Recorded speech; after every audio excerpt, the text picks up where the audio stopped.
حضرت عمر فاروق رضی اللہ تعالیٰ عنہ وصال فرما گئے تو آپ کے وصال کے بعد حضرت عثمان غنی رضی اللہ تعالیٰ عنہ نے آپ کی ایک بیوہ سے نکاح کیا، حضرت عمر کی ایک بیوہ سے۔ جب وہ آپ کے نکاح میں آئی تو کہنے لگی حضرت عثمان غنی سے کہ حضور نہ تو میں خوبصورت ہوں اور نہ میں جوان ہوں، نہ آپ کی کوئی خدمت کر سکتی ہوں، میرے ساتھ نکاح کرنا سمجھ میں نہیں آیا۔ کیا شاندار جواب دیا حضرت عثمان غنی، کیا خوبصورت جواب دیا۔ فرمانے لگے میں نے اس لیے نکاح نہیں کیا کہ مجھے تمہارے حسن سے دلچسپی تھی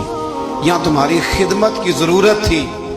میں نے تو اس لیے نکاح کیا ہے کہ مجھے بتاؤ عمر فاروق گھر کے اندر اپنے رب کی عبادت کس طرح کرتے تھے، وہ قرآن پاک کس طرح پڑھتے تھے، وہ رویا کیسے کرتے تھے، استغفار کا طریقہ کیا، کس وقت کس انداز میں وہ اپنے رب کو یاد کرتے تھے۔ اس لیے کہ عمر کئی دفعہ گھر سے آتا تھا تو میں اس کے چہرے پر نور دیکھا کرتا تھا، میں روشنی